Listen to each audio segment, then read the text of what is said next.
In this chapter, we're going to talk about descriptive statistics and sampling distributions.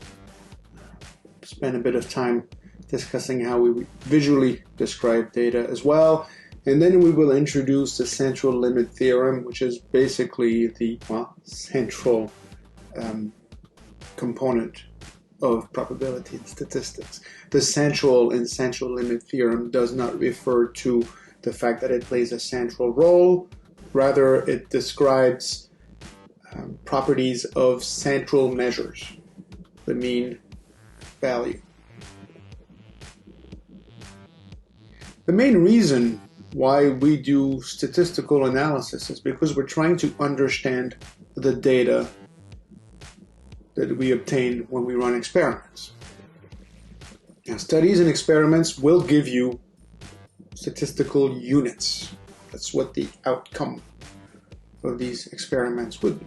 Units are typically described with variables, with measurements. The variables are either going to be qualitative, in which case you're doing categorical analysis, or quantitative, when you're doing numerical analysis. When you're working with categorical variables, you look at the values that they can possibly take. These are usually called the levels.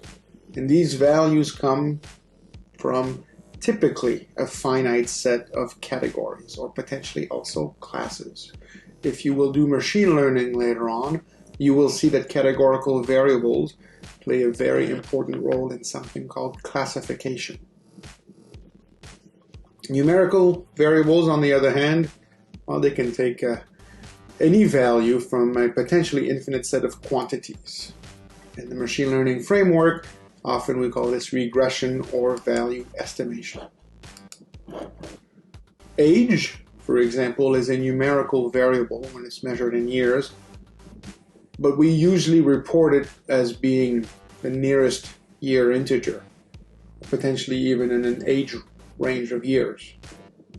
Then you wouldn't be talking about age as a numerical variable anymore, it'd be an ordinal variable, which is basically a mixture of qualitative and quantitative. It's quantitative in the sense that it represents a value, and it's qualitative in the sense that you can order them. But you can't say anything about the relative differences between the successive levels. You can just say that they are greater or smaller. Numerical variables might include distance, which you would measure in meters, volumes in centimeters squared, and so forth. If you're trying to diagnose a disease, then you're dealing with a categorical variable, which has at least two categories, right? Positive or negative. You might have various levels of infection, but at the very least, you have the presence of the disease or the absence of the disease. If you look at compliance with a standard, that's also a categorical variable. You can imagine that there would be two levels, either it's compliant or it's non-compliant, or potentially you can have more than two levels. Imagine compliance, minor non-compliance issues, major non-compliance issues. There's a bit of an order there. We think of compliance as good and minor non-compliance as not as good, perhaps though not as bad as major non-compliance issues. And you could decide to assign a number to these levels. You could say compliance has a value 2, minor non-compliance has a value 1, and major non-compliance has value 0, or any set of other values, but it's a little bit difficult here to say, oh, the difference between compliance and minor non-compliance being 2 minus 1 is 1. That's the same difference as the difference between a minor non-compliance issue and a major non-compliance issue. 1 minus 0 is 1. We're talking about the same type of difference, and that's not obvious. Count variables in general are numerical variables. One of the things you typically do when you're faced with data is you will provide numerical summaries of the data. So in the first pass for data analysis, you will try to describe a variable along two dimensions: the centrality, where most of the values are located, and its spread, where there is a lot of variability in the values the variable can take. Sometimes you will also see skew and kurtosis. We're not going to talk about that too much. Skew basically talks about whether the symmetry of the distribution, and kurtosis talks about, well, something like the fatness of the tails, whether you're very likely to get extreme values or not. But in this course, we'll just focus on centrality and spread.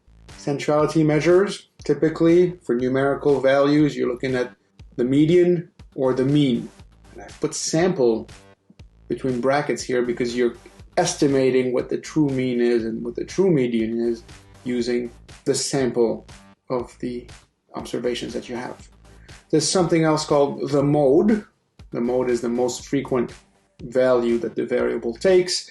If you're working with quantitative variables, numerical variables, the mode is not used that frequently. For categorical variables, it's about the only centrality measure that makes sense, the most frequent level. Spread, also called dispersion, is measured using the standard deviation. We've already talked about that a little bit.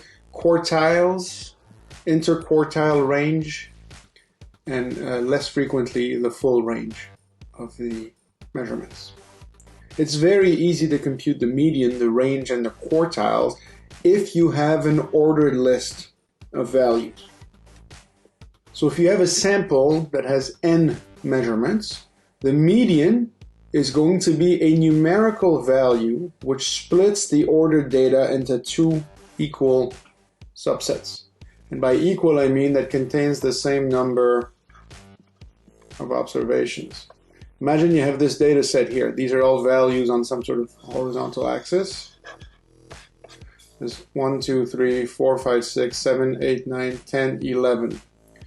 So I'm trying to come up with a point which will split the data into two equal sized data set. I have 11 observations in total. The best that I can do is to find the 6th point in my order, because then I'll have 5 points to the left of it and 5 points to the right of it. So 1, 2, 3, 4, 5, 6. The median of this data set would be this point here, because I do have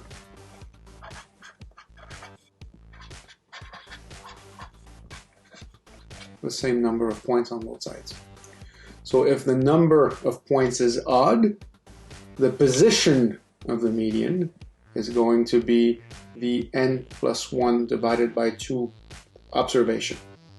Assuming, and this is important, that you have previously ordered the observations, either from smallest to largest or largest to smallest. If you haven't ordered them, you're not just going to be picking the 6th observation out of 11th because, well, that could be the smallest observation you've picked, right? So it's important to first order the data, then you will go and pick, in this case, the 6th observation. 11 plus 1 divided by 2. If n is even, so let's assume that we only have, say, just 8 points for the sake of having. So you have these 8 points here. Basically, any value between these 2 points would be considered a median, because at any point here, any one of these values, you will have 4 observations here and 4 observations here. Now, because there could be a lot of potential medians, we will try to just pick one of them. What you're going to do is you're going to look at, in this case, the 4th position, the 5th position. You'll compute their average. In essence, you're finding the midpoint between the two, and that's going to be the median. There's many ways to compute these medians, and if you're going to be using numerical software to do so, you need to be aware that not every software uses that rule here. All right, so if you had, just repeat it again, if you started with 11 observations, you'd be odd. In that case, you're looking for the 11 plus 1 divided by 2 6th observation, and if you had instead 8 observations, then you're looking at 8 over 2 and then 8 over 2 plus 1, which in this case would be the 4th observation and the 5th observation, and then this is the midpoint between these two is going to be the median. So for instance, the median of 4, 6, 1, 3, and 7, Well, first you reorder the data. So it's 1, 3, 4, 6, 7. There's 5 observations in total. That is an odd number. Then you use the first rule. So you're looking for the observation in the 5 plus 1 divided by 2 position. So that's 6 divided by 2, 3. You're looking for the third observation, and the third observation is this one, 4. What that means is you have 2 observations below 4 and 2 observations above 4. 1 and 3, 6 and 7. Let's add one value to this set, 1, 3, 4, 6, 7, and 23. So now you have a total of 6 observations. This is even, so you're going to be looking at n divided by 2. This is going to be third observation here, and then n divided by 2 plus 1, which will be the fourth observation, and you will find their average, their midpoint. So the third observation is 4, the fourth observation is 6, the midpoint between 4 and 6, the average between 4 and 6 is 5, and so the median in that case will be 5. There are 3 observations below 5, 3 observations above 5. Now, in reality, you could also have picked 4.5 or 5.98. These would also have been medians, but the rules that I've given you allow you to find just one median, and we'll all have the same median. What if instead we had the data set 1, 3, 3, 6, 7? So here I still have 5 observations, 5 measurements, but just that 2 of the measurements were actually repeated. Still, I've ordered them. I have my first observation, my second one, my third one, my fourth one, and my fifth one. So n equals 5. It is odd. I am then looking at the value of the variable in the n plus 1 divided by 2 position. And it's 5. 5 plus 1 divided by 2. 6 divided by 2, 3. I'm looking at the third observation. The third observation is this one. It takes on the value 3. It's a coincidence, right? But it's still there. And then it looks a little weird because it seems as though there's only one observation below 3. 1, right? Because the observation which is 3 here is not below 3. It's exactly the same as 3. And you have 2 observations above 3. Now, if you use the terms above and below to mean like strictly greater than, strictly smaller than, then that doesn't make sense. We don't have a median here. But the solution to this problem, this conundrum, is that we actually use above to mean after and below to mean before. So in this example, you have 2 observations, x1 and x2, which take on the values 1 and 3, which occur before the median, x3, and 2 observations that occur after x4 and x5. So the median is one of the ways in which you can measure the centrality of a variable. It tells you, basically what the midpoint of the values would be. The mean is another way to measure the centrality. There's instances where the mean and the median will give you the same result, but that's not usually the case. The mean of a sample, you just do the average. You add up all of the values in your sample and you divide by the number of observations. Here I'm calling this the arithmetic average, the arithmetic mean. Typically we'll just call this the average or the mean in general. We'll also denote it with x bar if the variables themselves, if the observations themselves are denoted with x1, x2, xi, while the average, the mean will be x bar, and from a summation notation point of view, this is what we're working with. Now, I take the time to specify that this is the arithmetic average, the arithmetic mean, and perhaps you haven't seen other types of means, but there exists a lot of other types of means. You have the harmonic mean and the geometric mean.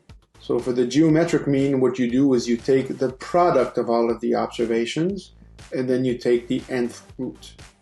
So you can sort of think of it as being a mean by the product instead of a mean by the sum. And then there's the harmonic mean where you basically invert everything. So divisions are inverted, and then you think of x1 as x1 over 1, and x2 is x2 over 1, you invert those as well. So you will start by putting in the numerator the number of observations you have, and you'll be dividing by the sum of the reciprocals. So in this notation,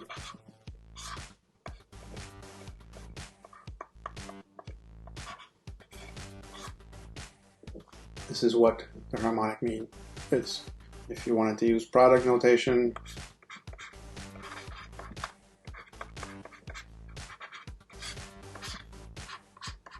you might use this one for the geometric mean.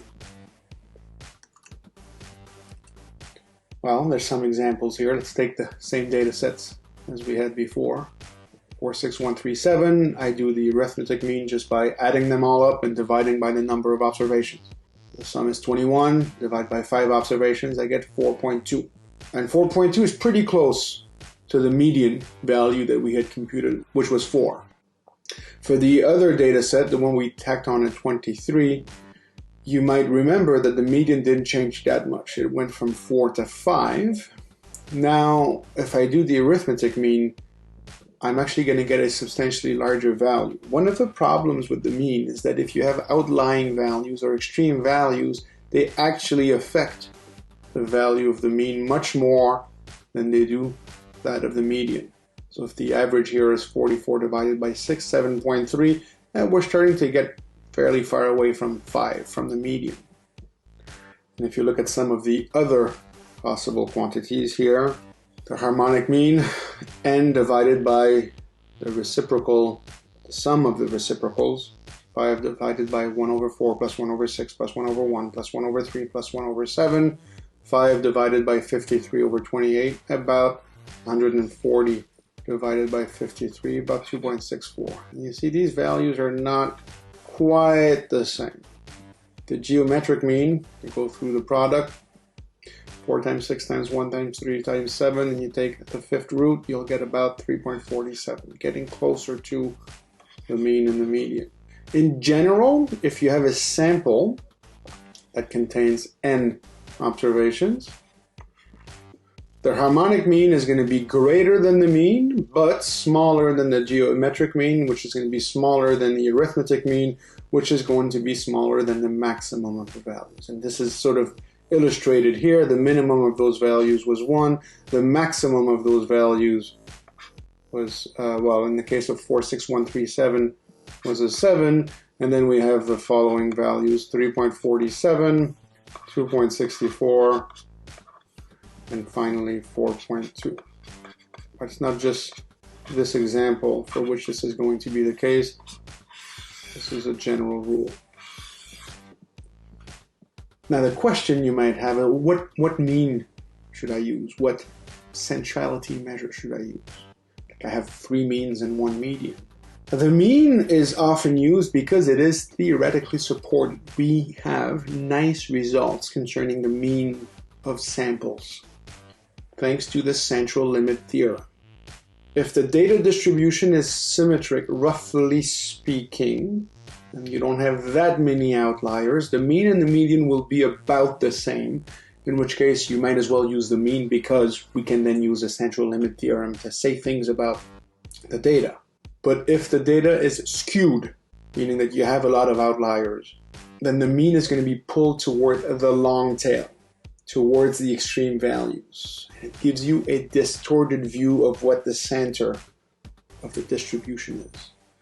So when you have distributions that are skewed, like house prices, where you have a lot of houses at a small price, fewer houses at a larger price, and so forth, right? A skewed distribution might look like this.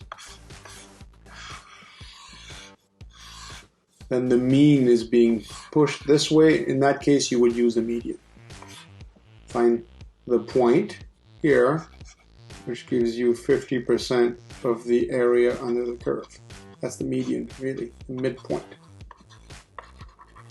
That's really what you're doing when you're computing the median. You're trying to estimate what that line is going to be, the one that divides the area under the curve into 2 equal pieces of 50%. And while we're at it, I mean, we know what the mean is going to be, at least the arithmetic mean, when we compute x bar, this is meant to be an approximation for mu, which is meant to be an approximation for the expectation of the variable. And when you're talking about continuous variables, it is meant to be an estimate for this quantity here. Okay, so they don't quite measure the same thing, but because the median is robust against outliers and measurement errors, and the mean isn't, there's good reason why you should use the median. Except historically we've used the mean because of the central limit theorem and our ability to make statements about how confident we are. A lot of this is supported by the fact that it's easier to run these computations on distributions for which we know a lot of information, but now that we have computers, we might be able to just focus more on the median, say, as a source of information about what's happening in the data set.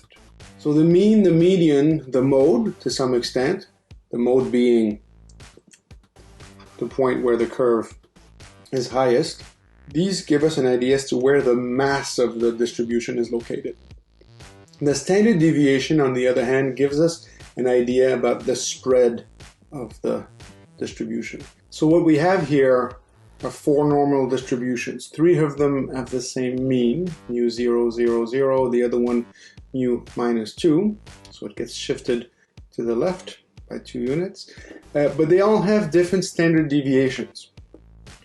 The blue one is 0.2, and you see this is a small number, and it has a very narrow peak. If I look at the red one, which has a standard deviation of 1, you see that it has a much wider peak, and by necessity, because the area underneath the curve has to be equal to 1, if it's going to be wider, it has to be not as high, right? So there's a bit difference here. As you increase the standard deviation, the height of the PDF has to go down. And if you look at this standard deviation of 5, the peak is much lower because here the width is much bigger for the yellow line.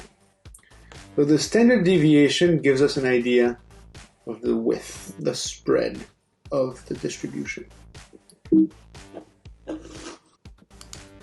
Another way to give information about the spread is to talk about the centiles, the deciles, or the quartiles of a distribution.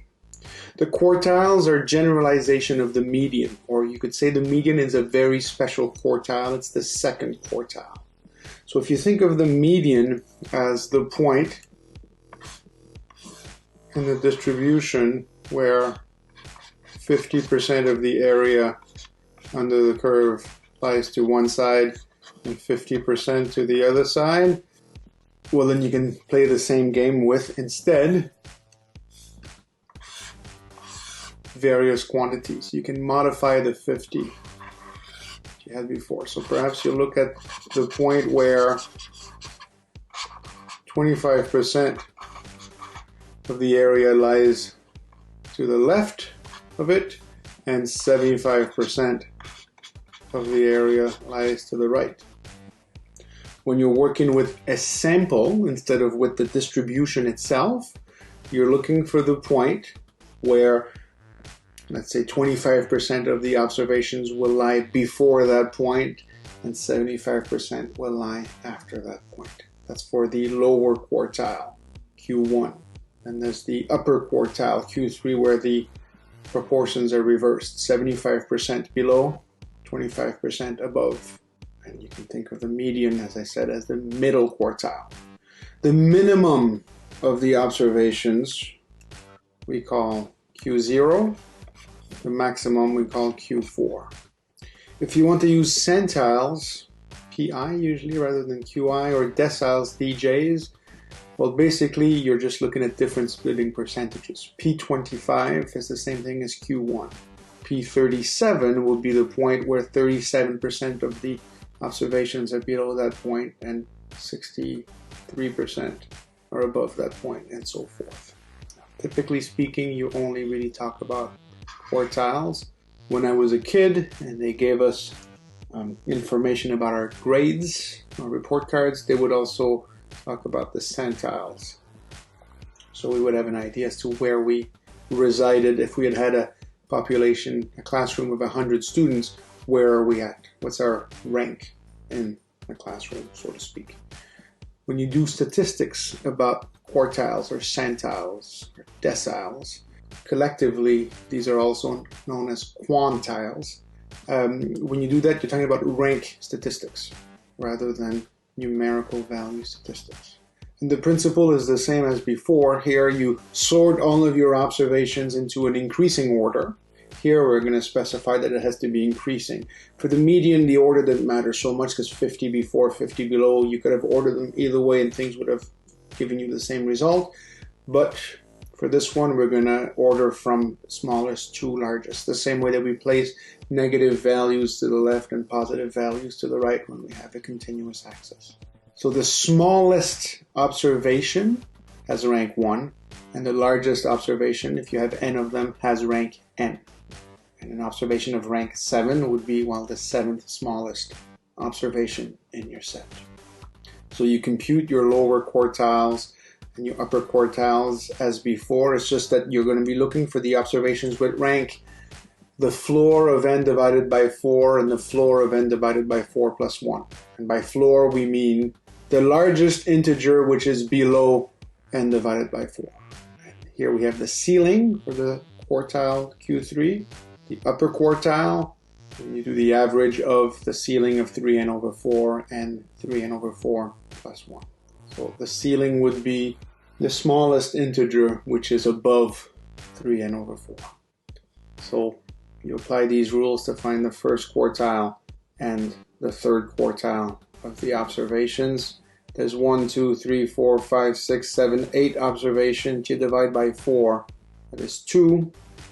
And so you're looking for the rank between 2 and 3, an average. So any sort of value which will be the average between these two values, rank 2 and rank 3. That's 3.5. So 25% of the observations are found below 3.5, and 75% of the observations are found above 3.5. If you compute the ceiling of 3 times 8 divided by 4, ceiling of 3 times 8 divided by 4 plus 1, compute the average, you'll get that you're looking at the average value between the observation of rank 6 and the observation of rank 7, and that's 11. Here's a data set which describes the daily number of accidents in Sydney, Australia, so for a certain number of days in the year. So this is your data set, and of course the observations are not sorted because there's no reason to expect that as the days go by you'll have more and more accidents. So we have to sort it. The code here is written in R, and in R you do not need to sort the values. If you compute the summary, it will sort it for you automatically and give you the minimum, the first quartile, the third quartile, and so forth. If you're doing it by hand, you have to sort it. So I sorted it here to show you how you would sort it in R, but also to give you an idea as to, does it make sense that the output should be 5.50 for the first quartile or 15.50 for the third quartile. Let's think about this, right? I'm looking for the point here, which is an average basically between 4 and 6, and it's giving me 5.5. And here I have 15.5, which would be some point here between 15 and 17. And sure enough, it looks as though there's 1, 2, 3, 4, 5, 6, 7, 8, 9, 10 observations below 5. 1, 2, 3, 4, 5, 6, 7, 8, 9, 10 observations here. And you have 10 more observations and 10 more observations. And here's my first quartile, 5.50, 9 here, 15.50 here. And so, I mean, it sort of makes sense. These are points where you would expect there to be, bunches of 10 measurements because there's apparently 40 measurements in total. But 5.50 and 15.50, these are not given by the rule that we had here. Right? 5.50 is not the average of the observation of rank 10 and of rank 11. Well, the software doesn't use necessarily the same rules as the one I've given you. It doesn't change anything here. you still have points where you can divide the set into 4 equal parts, but you need to know which rule is being used by the software. You can also compute the variance of this data set of accidents, and you'll get 58.7. Okay, so we have a mean of about 10.78, a variance of 58.7. So this would be two numbers that we can use to describe this set. We can also use the minimum value, the maximum value, the first quartile, the median, and the third quartile. So now what happens if you replace the 31 right here by 130? Perhaps there was one day where some crazy stuff happened. Or perhaps it's a typo, a data entry error, who knows. Now everything else is the same. The 39 other observations are the same. The only thing that has changed is that this 30 here is now 130. The median won't change. The quartiles won't change. But the mean and the variance are not completely different. The new mean is 13.28, which is, pretty big. It's basically 3 or 2.5 additional accidents a day. And the variance is now 412.4, which is gigantic compared to the 58.7. And that's because, as we've discussed, the mean is not robust to outliers. Neither is the variance. An outlier is going to be an observation that lies outside the overall pattern in your distribution or in your sample. So 130 in the previous example, that was an outlier. It is so far above the other values that something about it is weird. There's a number of tests you can use to decide if something is a suspected outlier, assuming specifically here that the underlying distribution is a normal distribution. If it's not a normal distribution, it's possible that you would get this test to result into a suspected outlier even though it isn't. But it's well defined for normal distributed samples, and we often use it for non-normal distributed samples as well, but you just gotta be careful.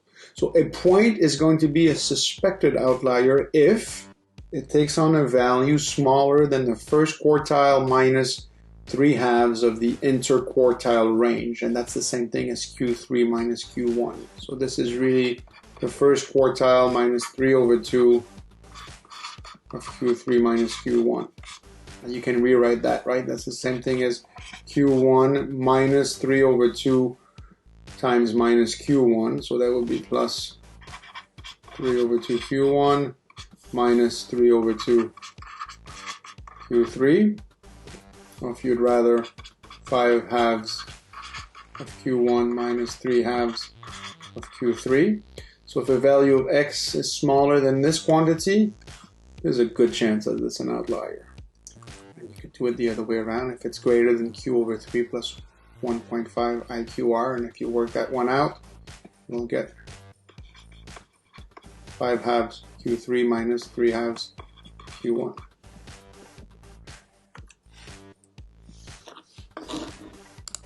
Imagine you have a sample of 10 observations here. We'll order them in ascending order, 15 to 75.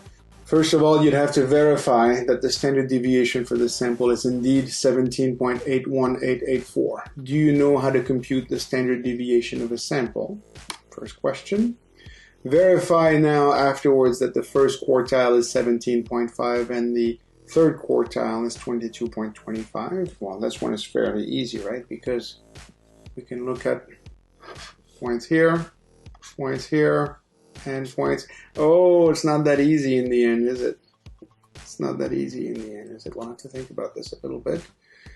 And I'm going to ask you if you think there's any outliers in the sample. And if so, what their value actually is. Well, we have 10 observations, right? So we're interested in finding n divided by 4. It would be 10 divided by 4. Which is 2.5, and then we have to take the floor of this quantity. So what's the floor of 2.5? It would be 2. What's the ceiling of 3n/4?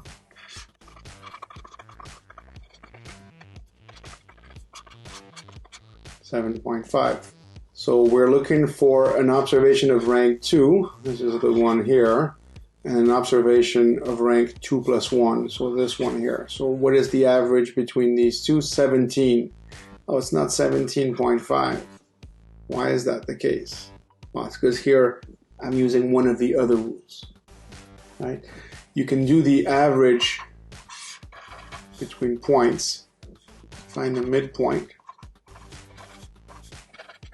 and the average, the midpoint, if you're doing a median, that sort of makes sense that you'd want to put things halfway between points. But if you're interested in computing quartiles, you might also consider using point here. So this is your nth observation. You might want to find the point where the proportion of the length here is going to preserve or be the same as the proportion that you're interested in. So if you want to find the first quartile, you'd be looking for this point right here. It's just a different rule to compute quartiles. And with that rule, sure enough, your first quartile would be 17.5. You're looking at not the average so much as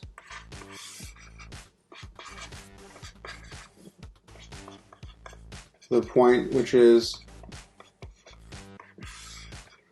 75% of the way from the smallest one to the largest one. And the 22.25 you obtain because in the same sort of way you're looking for the point which would be 25% of the way between 22 and 23.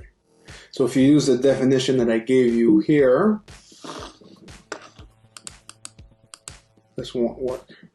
You don't just want to compute the average, or at least in the version I'm giving you as this exercise, you don't just compute the average. But the reality is it doesn't matter. Whether you say that this is 17, the average of 16 and 18, and 22.25, the average of 22 or 23, or 17.5 and 22.5, you get the same separation. The only thing here is that it is impossible to divide 10 observations into 4 subsets with the same number of observations. So some of your ranges will contain more observations in it. Is there likely to be an outlier in the sample? Well, we can definitely look at what Q3 minus Q1 could be. Either you use these values here or the other values, but let's say we pick the values we would obtain if we use the definition I gave you in the previous page. So that would be 22.5 minus 17. We're looking at about 5.5. So Q1 in that other definition is 17. Q3 is 22.5. And if you have any point which is smaller than the value of Q1 minus 1.5 times 5.5, or potentially larger than 1.5 times 5.5 away from Q3, then you would have outliers. So anything which finds itself here and here is a suspected outlier. And if you do the computation, you will find that the only one which is potentially there would be this 75.